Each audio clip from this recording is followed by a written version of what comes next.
Good afternoon. Good afternoon, everybody. TC here.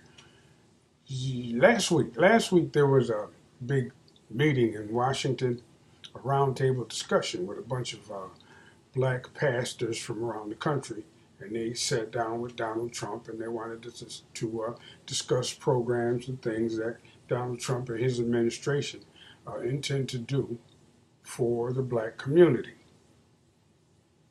Now, at that meeting, one of the pastors, Daryl Scott, I think that was his name. Yeah, Daryl Scott. Daryl Scott said that Donald Trump may be the most pro-black president that we've ever had in the history of this country.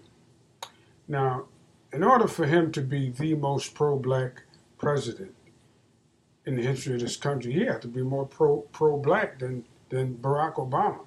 What the fuck does that say about Obama? And he had to be more pro-black than John F. Kennedy, and he had to be more pro-black than the guy who signed civil rights legislation back in 1968, Lyndon Johnson. Now, I'm gonna go on record and say none of these motherfuckers is pro-black.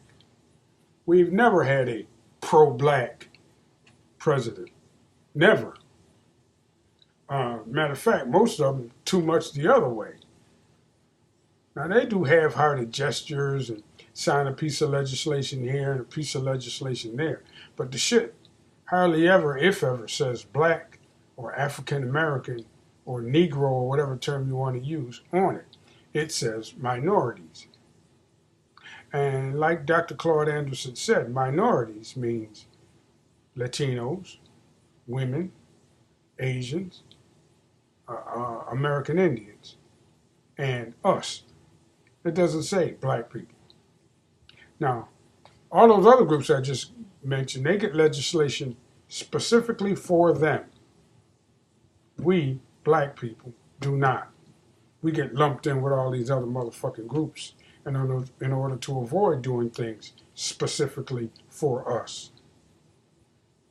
So they had all of these pastors sitting around the table. And I'd be willing to bet that the meeting went something like this. They got told before they went into the meeting what they could and couldn't say. They got told that they couldn't ask any questions. What happened to them was they got read a prepared statement. Donald Trump got on his high horse and started talking that dumb shit that he talks. And then they opened the floor for comment, where that Daryl Scott dude, who's been at Donald Trump's side since day one, took a funnel and started blowing sugar up Donald Trump's ass. And all of the other ones was just sitting around the table nodding, including the old sister that I think, if I'm not mistaken, helped facilitate the meeting. It was much ado about nothing, because our situation is not going to change. And it's not meant to change. It's meant to, that meeting was meant as a pacifier to get us, black people, back out into the back to the polls and hopefully vote a bunch of motherfucking Republicans in, as opposed to a bunch of motherfucking Democrats who are both the same.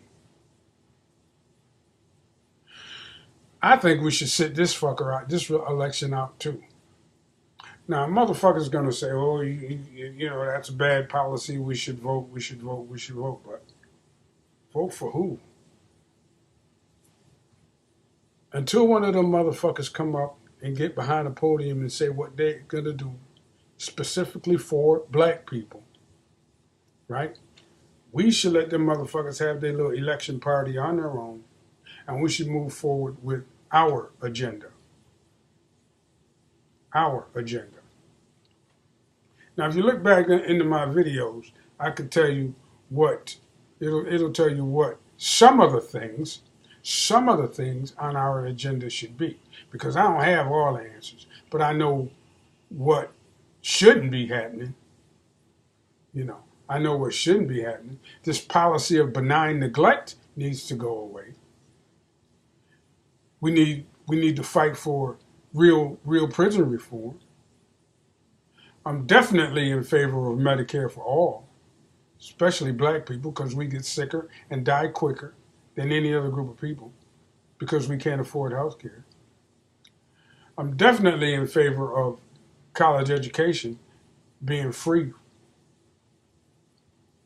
I'm definitely in favor of a smaller, much smaller military budget to help pay for these things. I'm definitely in favor of ending these stupid wars that we have going on all over the world. I'm definitely in favor of closing 4/5 of the military bases that we have all over the world and bringing them troops home. I'm definitely in favor of rebuilding our communities and funding our neighborhood schools, schools that are in black communities, and stop busing our fucking children all into these white neighborhoods and shit to go to school. So all of those things should be on our agenda. And that's what them black pastors need to be talking about. But no, they were told that they couldn't ask any questions, so they didn't. All they could do was blow sugar up Donald Trump's ass the whole time, and then get the fuck out and go back and tell your congregation what a great guy Donald Trump is and how much in favor of the black community he is, and talk about how low the black unemployment rate is. But like Professor Black Truth said, we aren't doing anything now that we haven't been doing all along. So if the black unemployment rate dipped, it's because of what the government was doing. I don't believe it dipped, personally. I don't believe the black unemployment rate is any better or any worse than it has been shit since I've been working. Because if you took every black person and made them all take a day off, the whole fucking country was shut down. That's how many black people work. That's just that myth that black people don't work and that we don't have jobs. We don't have jobs that pay enough to live off. We don't have jobs that we can support ourselves on, but we do have jobs, and we always worked. Always. Welfare reform started back in the 1990s with Bill Clinton. That's number one. And number two, it's far more white people and Hispanic people taking advantage of welfare programs and programs for the poor than there are black people. That's another myth that needs to be crushed. But in any event, that meeting that he had with them preachers and them pastors, that was just a goddamn photo op. Anybody with two brain cells to rub together knows that. Okay? Now, I'm going to go off topic just a bit. LeBron James is, in my view, not only a fantastic athlete, he is a superior human being altogether. In my view, unless something happens to change my opinion, he's right up there with Muhammad Ali as far as activism and his pro-blackness. Don't get all dewy-eyed about how white people talked about Muhammad Ali when he was about to die. When Muhammad Ali could talk, they hated his ass. They didn't pay all that money to see Muhammad Ali win.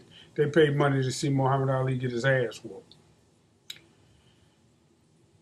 LeBron James is up there with him. LeBron James is doing concrete, tangible things in the black community to help black people, to help the least among us, our children. Donald Trump gets on Twitter and trashes the brother. That's what Donald Trump really thinks of black people. When people ain't kissing Donald Trump ass, he ain't got no use for them. I don't care how many great things they do, he ain't got no use for them, especially if they black. Donald Trump does now, and he always will, hate niggers. Full stop. That's my take on the meeting and the roundtable discussion that the preachers had with Donald Trump. And with that, I'm going back to work. I got another portrait to do. Don't forget to hit the like button, hit the subscribe button, and I'll holler back at y'all on the next one. TC, and I'm out.